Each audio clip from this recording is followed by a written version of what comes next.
Welcome to episode number 65 of the Lines podcast. My name is Matt Brown, joined each and every week by Brett Collson and FairwayJay, where we break down all the big bets, all the big action, all the big news in the sports gambling industry. We are through week one of the NFL, heading here into week two. Guys, I am super excited. I actually had a profitable week one. I think a lot of people struggled in week one, but again, I am on team #teaser life. So I had a decent amount of teasers that hit. I had a pretty good core in my teaser pool that I was using, and they pretty much got there for me. So decent week one for me. Well, you're already off to a great start in week two. Why don't you just get the brag out of the way? Yeah, I mean, we were fortunate enough before I went to bed on Wednesday night. I felt like that. I liked the Browns anyway. I felt it was a little bit of an overreaction. I think people were really down on them because of the way that they looked in week one. And yeah, they did look bad, but I don't think we can just take that one game. And I think if you watch that Jets game, and I did, and Brett, I'm sure you did as well, I was not impressed at all with that Jets team. So I was trying to get down on the Browns. I saw some threes that had started to kind of pop up. I saw there were still 2.5s available. So said I better get this 2.5 before it gets to 3, and then I'll wake up this morning to Sam Darnold has mono. So feeling pretty great considering that game got reposted at 6.5. So 4 free points for Matt, and feeling pretty good. Yeah, well done. Feeling pretty good. Jay, how did week one treat you?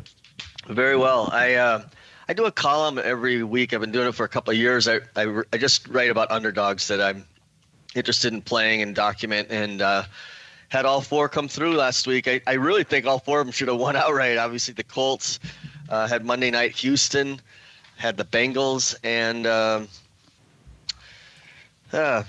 should be easy. Let's see, my outright winner. I have to look again.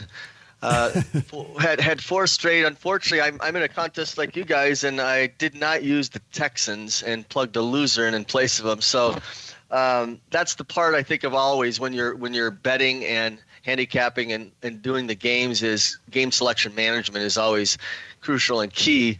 But there's as you mentioned, there's always different ways to bet them, and you can always get into teaser betting as well. And I think that's the key. My other one was the 49ers, which ultimately was maybe pick, but they were plus price as well. So it was a good week.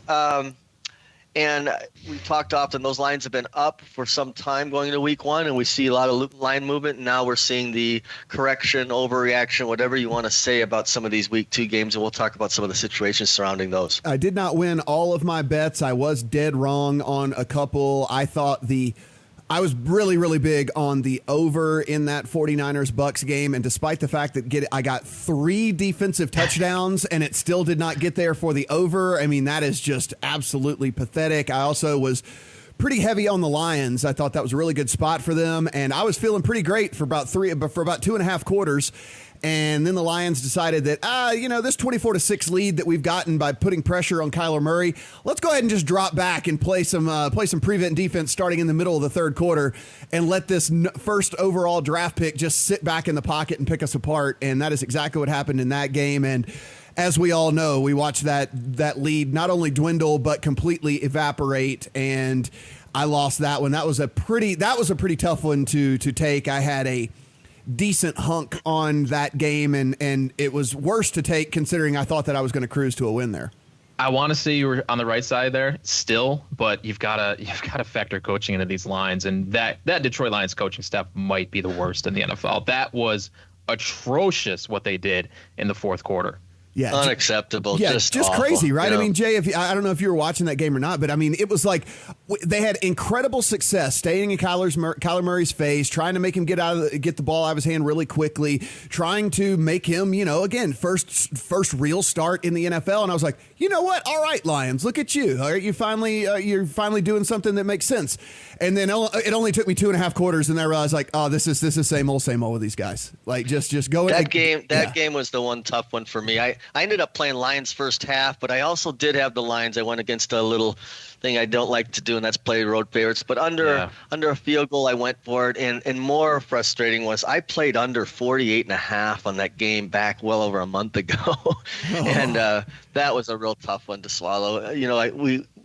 I was in a bind there when Arizona scored late. If they miss the 2-point conversion to tie it, I'm going to win the under, but still lose the Lions minus 2.5. But when they went to overtime, I still thought we could get the Lions home. I used them in the contest, and I might say it was costly a few years ago when one of my partners wanted to play a lot of road favorites, and it was another lesson learned maybe, but there's no doubt that the Detroit should have had that game, and the statistical profiles bear it out with some of the rushing guidelines I use as well, and they just blew it completely. So that's part of the NFL, certainly. We are on all of your favorite places to listen to podcasts, guys. We're on Apple Podcasts, Spotify, Stitcher, Google. So please give us a 5-star review. Please subscribe. Please leave a nice little rating for us there. We are trying to climb up the charts, and we really appreciate all that. If you want to follow us on the Twitter machine, at TheLines US, at PlayPicks US. Of course, we got going here in week 1, which means the handicapping contest got going here in week 1. The final numbers, Westgate comes through with 3,328 entries. That is a new record. As you remember, that is a $1,500 entry in that one. 1.46, just shy of $1.47 million to first place there. That one pays out the top 100. Circa, people were wondering if there was going to be an overlay in that. It was not the case at all. Circa gets there easily with 1,875 entries, which is going to make for a $143,000 quarterly prize pool. Because as we talked about when we were profiling that contest, was everything over the guarantee was going to go into those quarterly prize pools, which really pumped up from 50,000 all the way up to 143K if you can run hot for 4 weeks. Brett, you and I did think Circa was going to get there. I think you thought it was kind of a coin flip whether they were going to get there or not. But not only did they get there, just absolutely destroyed the guarantee. No, I didn't think it was going to get there. This was a shock to me. So kudos to them. This is awesome. Some competition here in these handicapping contests in Vegas, and we'll see at the end of the year. We'll be talking about this every single week. We do the Circa podcast. We're in the Circa contest together as TheLines.com, but we'll be talking about that every week. But yeah, pretty exciting. Jay, and you're looking at 1,875 entries, and this is before they actually even open Circa, which will be home to the largest sports book in the world. So if we're looking at 1,875 here in year 1, I mean, I don't think it's crazy to think that we'll get to 3,000 in year 2, and which is crazy when the Westgate, this is a new record for them at 3,328.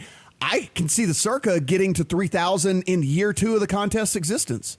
Yeah, potentially there, and I like what they've done now with the options, and they'll probably modify some of the rules along the way to pay out potentially more, which I think is key. But the quarterly is obviously of interest for many people that enter, and I'm guessing there's some good crossover from Westgate entries to Circa as well. But that contest will certainly grow the Circa, and it's the one thing I'd like to see the Westgate is expand their payouts, and we've talked about that before. But I started using a lot on breaking down the numbers, how they could make it better, and maybe I'll get that proposal out to Jay at some point. I'm sure they've evaluated that, and with competition now from Circa, they might have to consider that. But it's all promotion, and they like to pay out well over $1 million. And I like the fact that Circa's paying a flat $1 million for first, and then giving the rest out into various prize pools.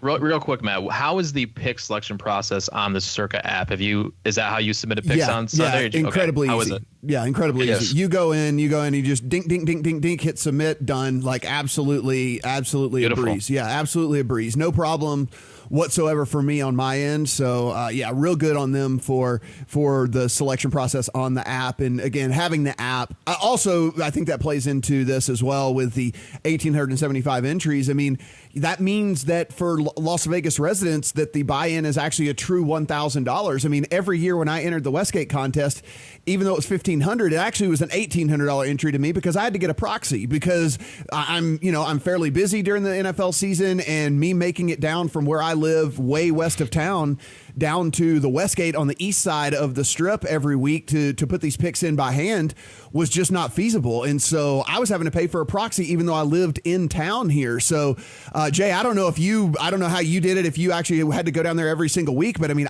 these contests were actually costing me an extra $300 every single year because, I didn't want to miss getting my picks in. Yeah, I knew someone who was doing it for some others in the contest. I was also paying someone, but I was paying $100 as a partial. Mm-hmm. But even though you live here, you always had to wait time over money. But these apps are certainly a huge convenience. And I know just briefly, the Golden Nugget, I talked to Tony Miller, the sportsbook director, and next year their contest is going to have the app available as well. Oh, that's very, very nice and great to hear. Brett, we talked about the Pennsylvania contest with Rush Street. How did that end up over there? We don't know exactly how many entries it got. I haven't seen a confirmation on the numbers. Rush Street says it got around 3,500, which would have put it over the $500,000 guarantee, but it's still listing $125,000 first place prize. So I don't know exactly how that turned out. But if they got 3,500, they hit their goal. Whether, we talked about the ways they went about doing that, but I guess we'll have to wait and see what the actual number is. And then we have another contest that was announced, and this was interesting because we had talked to Johnny Avello. I had talked to him on another program that I do. I really was picking their brains to see if DraftKings was going to try to run some kind of handicapping contest, and it seemed like the overwhelming answer was no. But Brett, here we are, and that is not the case. They actually are going to do a contest. Yeah, DraftKings has announced a super pool, which will begin on September 29th, which is the start of week 4. Instead of picking 5 games a week, you pick 70 over the following 14 weeks, which I love. Not only can you be more selective with the games you pick, if something happens to you one week and you can't submit your picks or you forget, you're still fine. You're not immediately out of the contest. So I like the addition there with you just pick 70 games throughout the season. It is a $500 buy-in, unlimited entries. I think I saw, yes. And looks like it's going to be a first place guaranteed prize of $250,000. So kudos to DraftKings. They did get one done. I would have liked to seen it done, obviously, before week 1. It looks like they were close to getting that done, but we have a super pool here in New Jersey now. Yeah, up to 3 entries at $500 a piece, $1 million. Oh, it is 3 entries. Yeah, okay. Yeah, $1 million guaranteed for the prize pool there. Jay, I, too, like Brett, think this is a really good idea. At least it makes it a little bit more of a handicapping contest, because one of the things we talk about with these contests is it's not really a true handicapping contest because you don't have a live bankroll. So you're not betting like you would if you were, like you and I do on a typical week. Like I said, I play a decent amount of teasers. I get in-game action almost as much as I do pre-game action these days. And so it's not really a true handicapping contest to see who is the best bettor. It's more of a, it's fun. It's fun to do. And certainly there's skill involved, but you're not getting true lines by the time you're getting stale lines. And there's all kinds of things that goes on. Well, at least with this DraftKings, when you don't have to make a certain amount every single week, and you can pick and choose for if there's a week where you think that there's 7 or 8 lines that are more appealing to you, and the very next week you come back and you're like, man, there's only 2 games that I'm even really trying to get down on this week. I do like that you have that option. I think this is a pretty cool little tweak that they did. I agree, and this is, it's an analogy of poker. Playing cash game versus tournament. In the way we bet, we have the option of playing parlays and teasers and going in game, and that's like the cash option. You're always able to make some money that way. But the contests are set up more like tournament. And in this case, they're starting week 7 probably because they're just a little behind. I'm thinking next year they'll probably have this as a year long, but I think this is a good idea. The only issue I potentially see is people that want to follow the standings, which are not going to be consistent because some guys are going to have many more picks in than others in certain weeks. So you'll see the standings.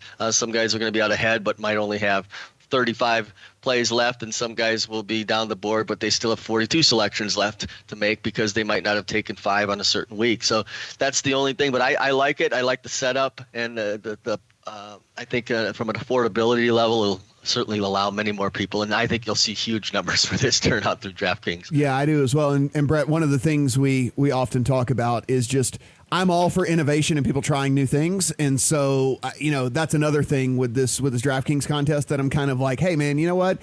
At least you're out there trying something new with the pick, how they're allowing the picks to be made and whatnot. And listen, they might figure out that we should have done this, or maybe we do this a little bit better, but at least they're trying something different. Yeah, that's something we've seen out of DraftKings since the beginning, right? They're always trying new things, and I give them some respect for this one. Again, I would have loved to seen it start at the beginning of the season, but for whatever reason, they couldn't get that done. But at least people who want to participate in a pool during the season can get it started week 4. If people want to head over to TheLines.com, they can find some basketball articles. Yes, basketball articles are getting posted here in September. Brett, what are we looking at here as far as the FIBA? Well, Team USA fell to France in the quarterfinals of the FIBA World Cup on Wednesday. We sent our B team, we sent our C team to China, and these European squads just wiped the floor with us. Not only did the U.S. lose to France, they fell on Thursday to Serbia in a consolation game. So after not losing in international competition for like 13 years, Team USA dropped 3 games, including an exhibition game to Australia over the past 2 weeks. And really not that big of a surprise. When the outright odds were up 2 months ago, USA was minus 600 to win this World Cup. Our basketball writer, Chris Sheridan, who covered the tournament for us from start to finish, he said there was a lot of value on these other teams for several reasons, and he was spot on. I mean, within a month, Team USA's odds were just plummeting because guys were dropping out, and just a lot of circumstances that did not favor the U.S. And as it turns out, really, really early exit. The question is, does anybody really care over here? It would have been nice to see a yes/no prop on that. Will the U.S. Win the FIBA championship? They had minus 600 favorite in July. A yes/no option would have been really cool to see on that one because I think you would have had probably some more no's, and then as the line dropped, you would have seen a lot more value on that. But as we sit, Brett, still massive favorites to win the Olympics. Yeah, there was one line posted offshore today. Team USA minus 1,000 to win the 2020 Olympics. I haven't seen a line anywhere else, but that looks about right to me, given the domination the U.S. has had over the Olympics for the past 20 plus years.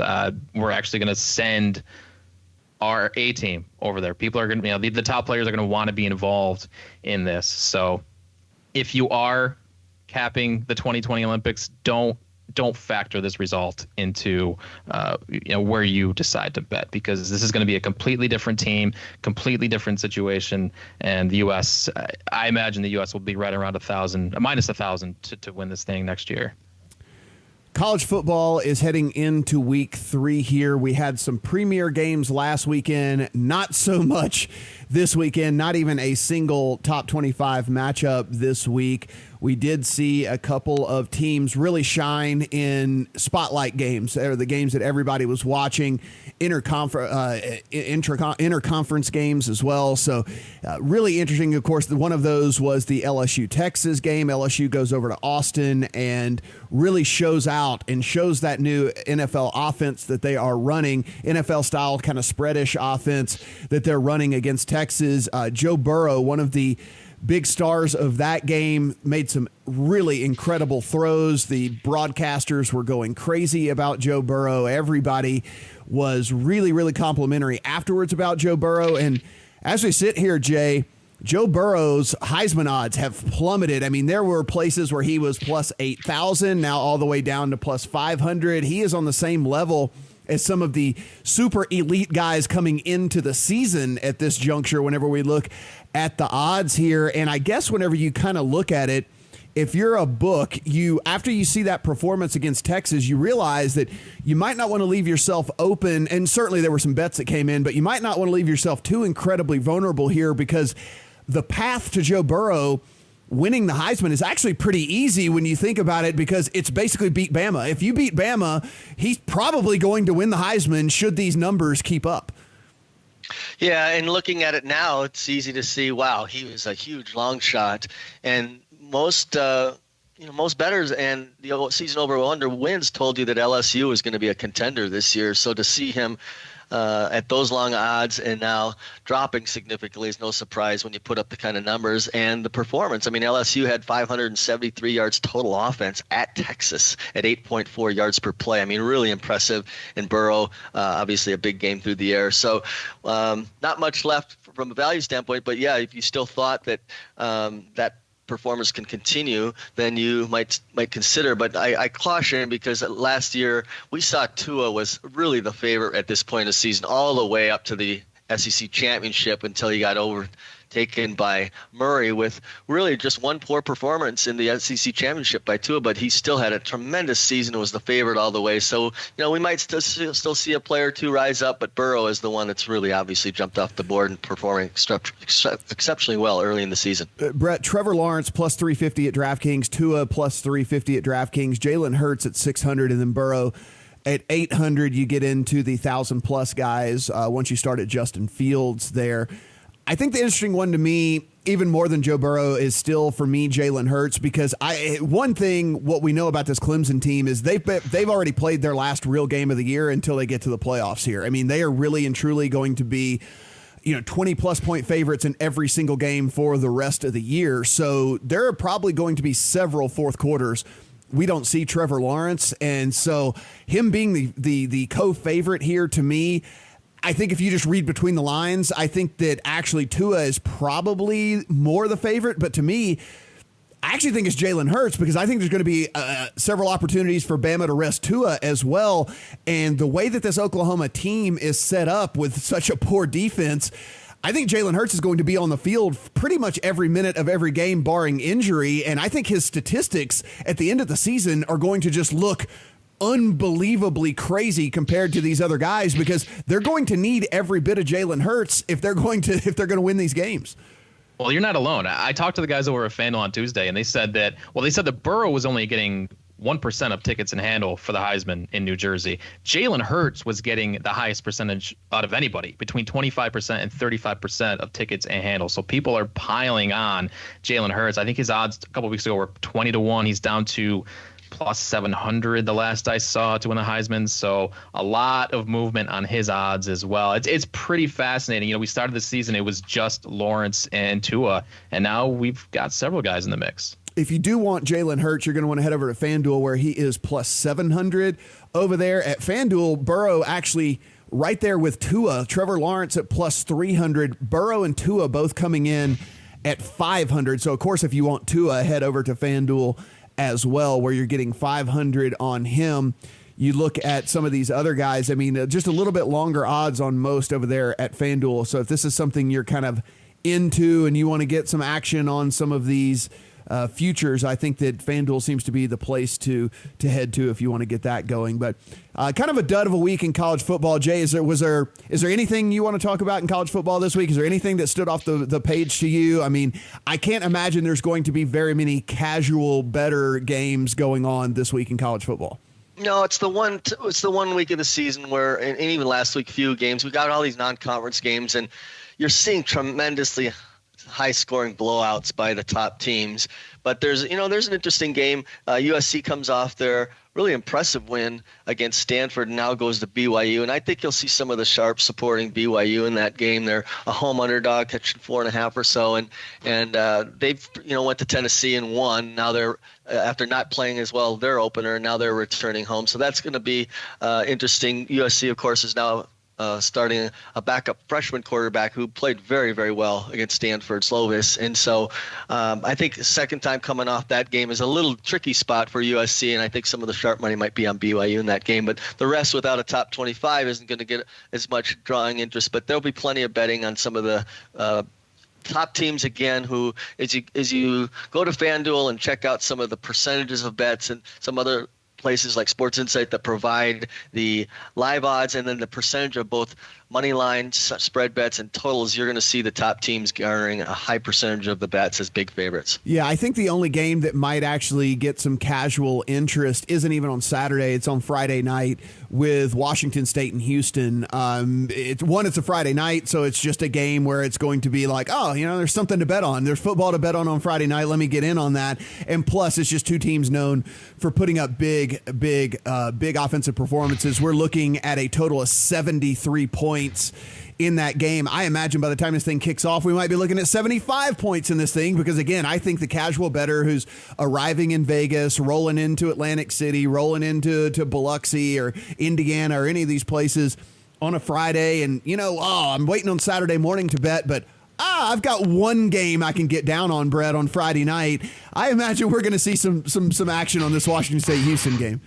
Yeah, you're going to see that over crawl, and then tomorrow, Friday night, yeah, you're right. It's going to reach. You said it's 73 right now. Yeah, it's going to hit 75. I would be surprised if it didn't. Yeah, I mean, we know casual bettors love to bet the over. I understand it. I get it 100%. You don't want to root for defense. You want to root for points. So I get it there. That is a quote unquote neutral field game, but it is actually taking place in Houston at the Houston Texans Stadium. So Houston is located in. But if you're wondering where the University of Houston was, guys, it's in Houston. So it's good to know. Yeah. It's a neutral field game that is in Houston. So not the case. All right, let's look at NFL. Let's take a quick look back here real quick at NFL Week 1. This is the thing that you're going to have beaten over your head. So we're not going to say it 50 million times here, but don't overreact to everything you saw in Week 1. Yada yada yada. I mean, you've probably already heard it 50 million times. So we're not going to sit here and harp on that. That being said, Jay, what was a team that you saw that you think maybe is better than they actually showed? And then what is a team that you think is probably worse than they actually showed? I do a lot of every Sunday night I go through all the box scores and I load them into a database, and I track and have written years about rushing guidelines and using the rushing numbers. And there's some teams that initially are a little off, I think, going into the season. A team that potentially, after a Week 1 performance, looks like they're going to be better than many of us thought is the Titans. A real impressive performance, not only going on the road and beating the Browns, but beating them handily. They certainly benefited from a +3 turnover differential by Cleveland with the interceptions. But, to hold the Browns to less than 10 first downs is real impressive for their defense. And they were balanced on offense. So they run for 123. They run it 28 times. An average NFL team will run the ball 26 times a game. And when you start running it for over 30, I have a lot of statistical stuff. And I'll maybe be posting some of that on the lines as I talk to Brett about how to use guidelines, not just for statistical profiles, but specifically to rushing. And so I think the Titans are a team that more impressed with, and a team on the downside. The Giants. People are going to overreact. We've already seen that with their Week 2 line being a home underdog to Buffalo because Buffalo rallied to win. And I know you guys said you weren't as impressed with the Jets, and I agree. But the Giants did run. They were the only team that had a really good rushing attack for yardage. They rushed for 151 against Dallas. Usually that's going to get you a cover if they run it enough. But they only ran it 17 times, so yards per rush was real strong. They did have 470 yards total offense. So as much as we criticize Eli, the passing game was pretty good at 7.1 yards per play. Those are really good offensive numbers, and now they're returning home as an underdog against Buffalo. I think you'll see a real strong effort out of the Giants this week. Not sure they'll win, but we're going to evaluate some of that moving forward. But that's a team that may not be quite as bad as we thought, and that's some of the thoughts on a few teams I noticed. Brett, what jumped off the page at you as, man, I was really wrong about that team. That team certainly is either better or worse for me, and give us kind of an example of both. Dallas. I was more impressed by Dallas than any team in Week 1. I was already high on this defense. Really liked the way they played last year. And obviously, everybody talks about the offensive line and the running game. But Kellen Moore came in as the new play caller, and he and Dak Prescott shredded this Giants defense. It was one of the more efficient passing performances we've seen over the past few years. And if you add that crucial piece from a quarterback who has struggled since he started with this team a couple of years ago, that's a dangerous football team. And I think we're starting to see the books adjust for that. It's only one game, and we don't want to overreact. We don't want to get caught up in that. But that was that was the most impressive performance. Even more, I mean, obviously more impressive than beating up on the Dolphins like the Ravens did. But man, that Dallas team is. I think that Dallas team is a legit Super Bowl contender. Co-duds almost for me. 500 yards, almost 500 yards, Matt and Brett, at 8 yards a play for the Cowboys. Those are really, really strong offensive numbers. Yeah, Dak goes for over 400 in that one, and it was, it was never even any resistance in that thing. Co-duds for me and teams that I think I'm going to downgrade even further than I already had. I thought there was going to be regression for both of these teams anyway. I thought they were going to be kind of middling teams as it was, but I think that there's a chance that they could be bad. Is the Bears and Broncos, and they actually end up playing this week, so I'll get to see this battle of the two teams. But I was up there in Chicago for the Bears-Packers game, and we heard the rumors, and we kept hearing it. And, listen, these beat writers are entrenched with these teams all year long. They're at practice every single day. They're seeing stuff that we're not.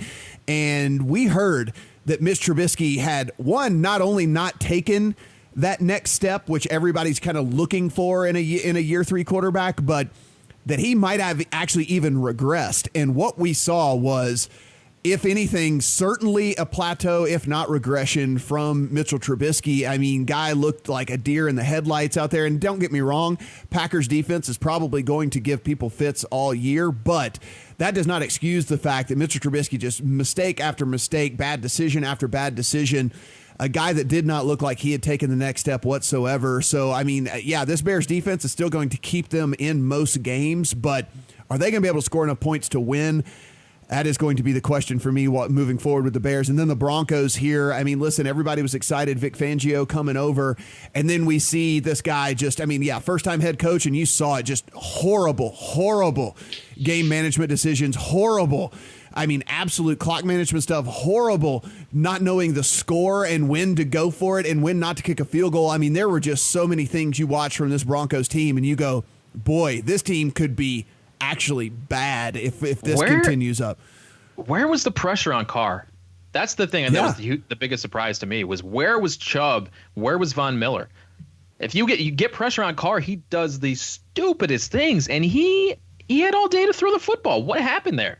Well, I mean, and then you have the fact of you have the head coach who decides when you're down 15 to go from 15 to 12 with 8.5 minutes left in the game. He kicks a field goal to go from 15 to 12. That's still 2 touchdowns. I mean, this is simple math. I mean, Jay, I know we've joked about this on this podcast, and you and I and Brett have talked about this time and time again when it comes to these NFL coaches and stuff. But I mean, this is stuff we have to take into account. I mean, if Vic Fangio is still going to be old school, where of the thought of, we're just going to take the points when we can get them, as opposed to playing optimally and trying to actually win.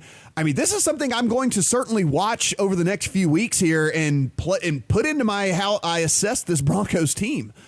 Yeah, I can't say I watched, believe it or not, I didn't watch much of the Raiders game at all, but the thought of being down 15 midway through the fourth quarter and not going is one. And another team to note in a similar situation there were some really, just some awful decisions by the Steelers coaching staff to not be going on fourth down inside the, I don't know, were they at the 1 yard line when they're getting shut out and they're kicking a field goal, and also near midfield on third and 1, fourth and 1. And if you note about the Steelers as well, they're running out of the shotgun on third and short, second and short, third and short. They're not running the ball well at all, and then they're running it out of the shotgun. And it's got to be a pet peeve for so many people, including myself, when you see a team can't just line up and get a yard under center, because the next series after Pittsburgh turns it over, there's Brady, not in the shotgun, but under center and running their offense. And it's a frustrating when you do see the coaches not making the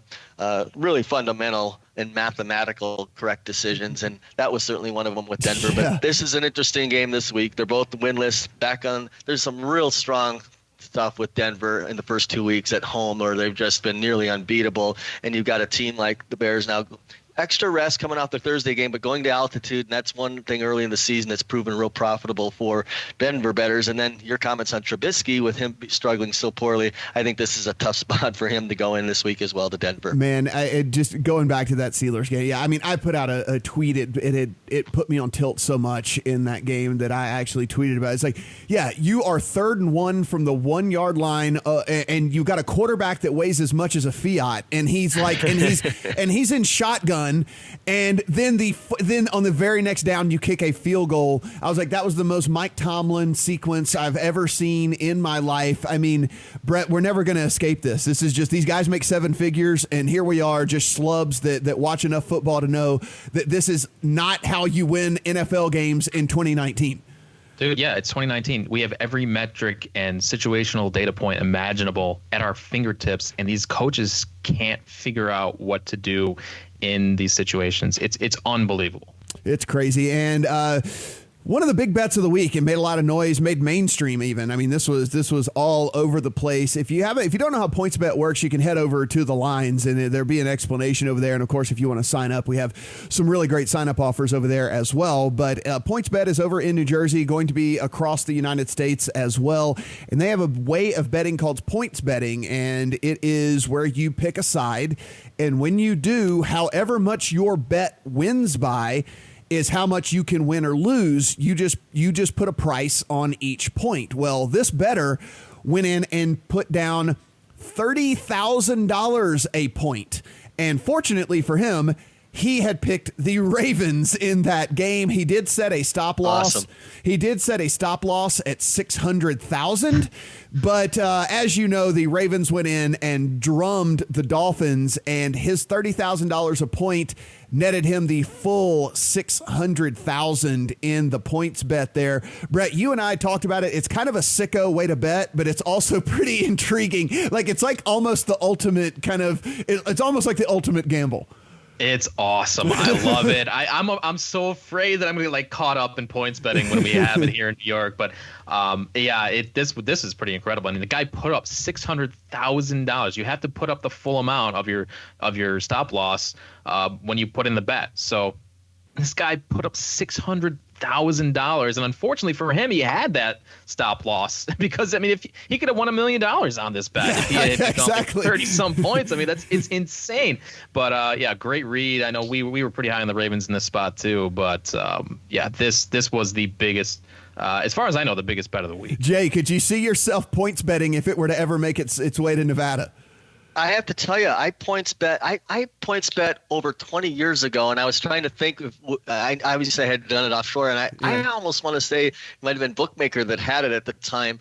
So I have played points bet. I loved it when I did it. The beauty of it is when you find teams that you think are going to be really competitive as underdogs. Now you don't have to bet a money line. You can bet them points. Points bet like that, say they're 6 or 7 point dogs, now they win outright by 6 or 7, and you're getting, you're really getting multiple. You're hitting much greater and a dollar amount than if you just said, I think they'll win outright. Now you get it per point, and I love the betting opportunity. I wish they would spread it out more in Nevada. I hadn't seen it, but yeah, I played it many years ago and liked the opportunity. And now we're seeing a sportsbook take advantage of providing it to the customers. Pretty awesome.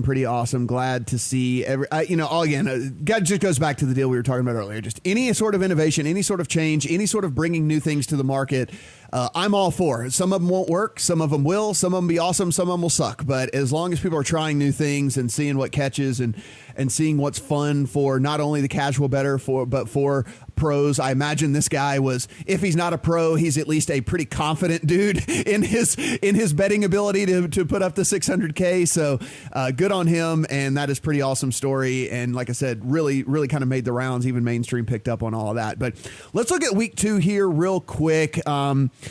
Jay, are there any games that are standing out to you here in week 2? As we mentioned, of course, Sam Darnold is out. That moved that line a full 4 points to now where the Browns are 6.5 point favorites in that game. We're looking at this massive spread of the Patriots that is kind of toggling now. It looks like it's hit the peak, because we are on Thursday where the limits have opened up. So if we thought this thing was going to get to 20 or 21, I think it might have already have kind of gotten there. Instead, we're seeing some resistance there. It's fallen back now to 18.5, where we had seen it get as high as 19.5. Anything standing out to you?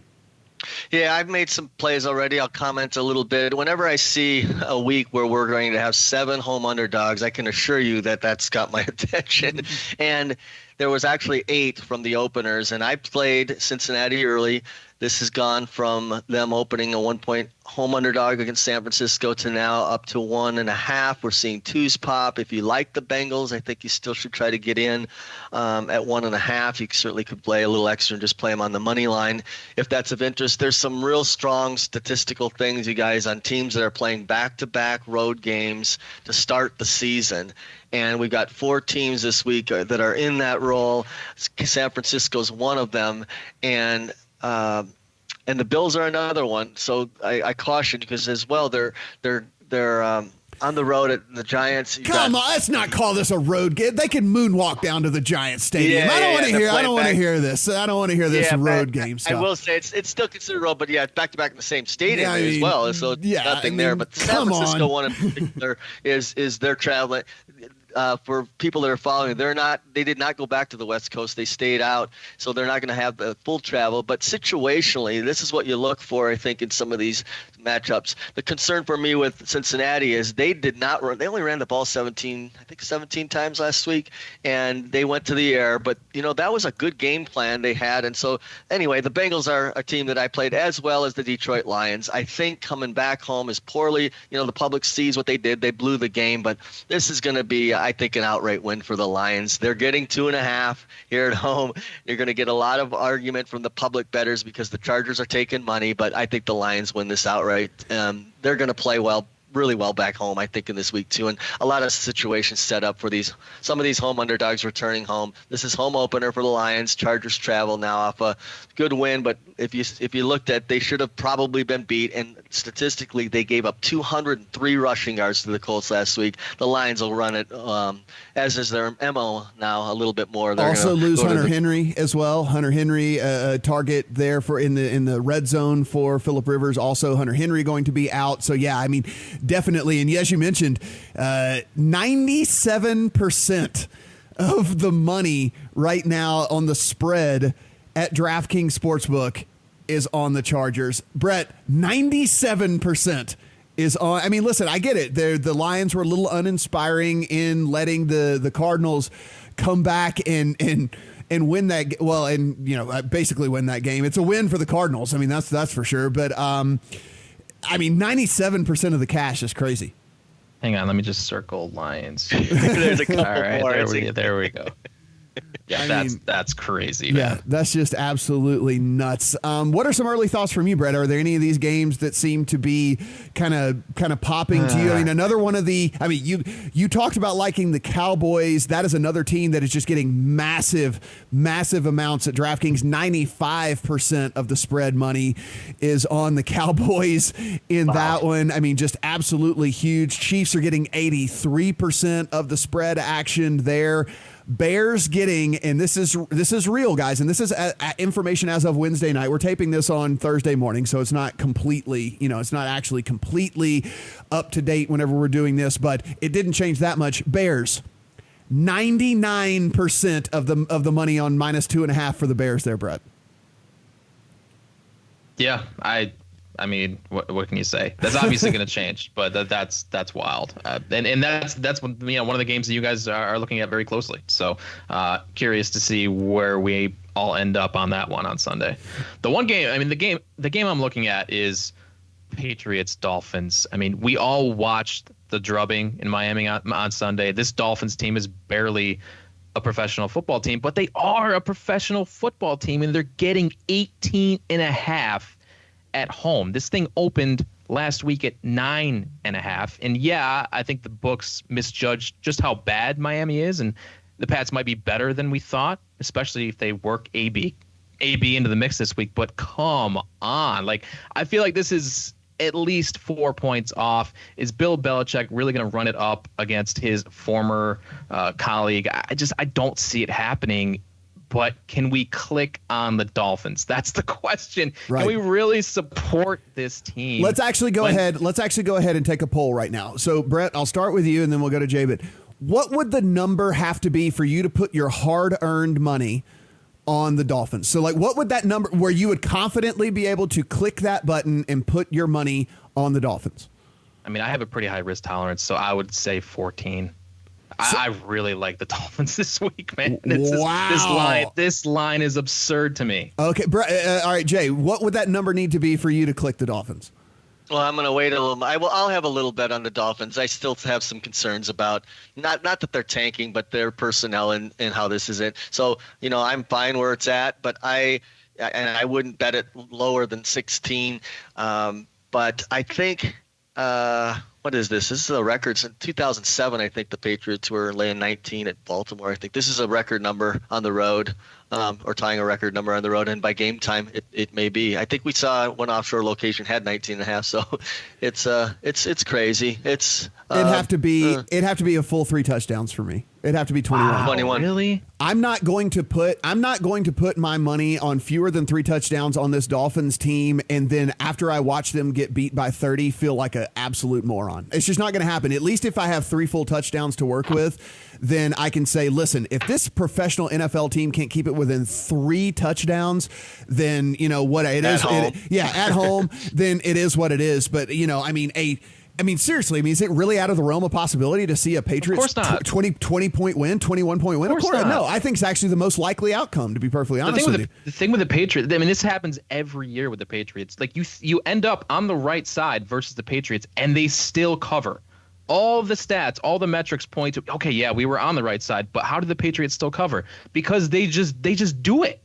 It's unbelievable. So I just don't know if the Dolphins have enough. This Patriots defense is actually good. This is probably one of the best Patriots defenses we've ever seen.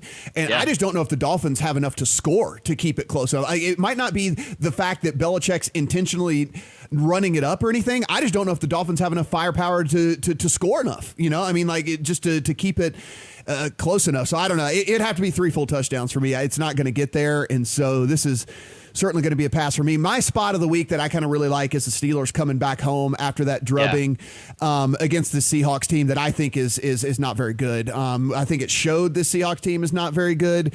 And listen, Russell Wilson, I've never been a big Russell Wilson guy. And look, it's not even Russell Wilson at this point. It is Pete Carroll's just stubborn, and he wants to play old school, and he wants to run the ball, and he wants to run the ball, and he wants to run the ball, and he waits too late to decide to have to pass the ball. He waits till it's almost forced upon him to have to pass the ball. And so, for me, I think this number, if we wouldn't have seen the Steelers get their ass just completely handed to them, I think this number probably would have been 5.5 or 6, but it's 4.5 as we sit right now because the Steelers just got beat down so badly. But coming back home, I think this is a get right spot for a team that I think is clearly better than the Seahawks team.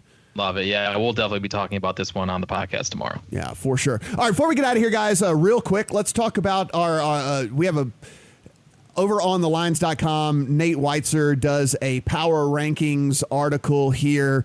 And let's just take a look real quick. His top 5, New England, Kansas City, New Orleans, Rams, and Cowboys. Brett, do you have any argument with that top 5? Is there any team that would slide in in front of any of these other teams? How do you feel about that top 5?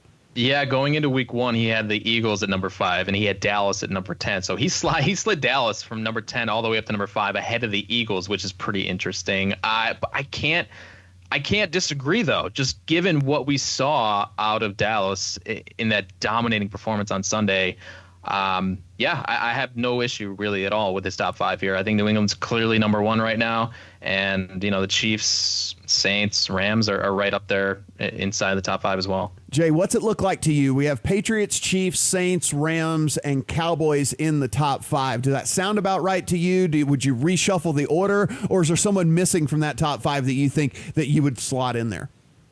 I think it's really close. I don't think I'd slide Philadelphia down quite as much just yet. I still have them in the top 5.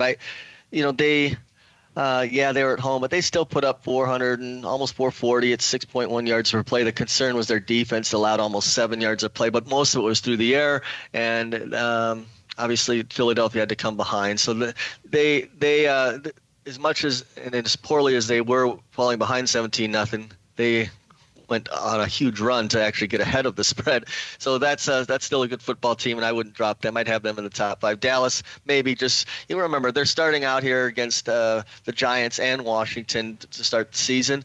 They're realizing the importance of those division games, and they're better than those teams, so give them credit. And they were very impressive, but maybe not quite yet to give them all the kudos until we see a few more games. Yeah, I would. The only thing I would do here, I would slide Philadelphia up to number 3 and slide New Orleans down to number 6. And this is coming from a guy who's a Saints fan. But, I mean, this Saints defense is going to give it up. And, I mean, listen, if we've seen this time and time again with teams like this, right? I mean, if you have to rely on going in and outscoring the other team every single week, and, you know, the Chiefs kind of play that type of football, but the Chiefs have a much easier road over in the AFC, and it's certainly being in the division that they're in, getting a couple of games with the Raiders, a couple of games with the Broncos, where the Saints, I mean, that's just going to be a hellish division. It's a horrible, horrible schedule for the Saints as well. And so unless this defense really comes together over the next few weeks here, I think this Saints team is set up pretty well to disappoint. So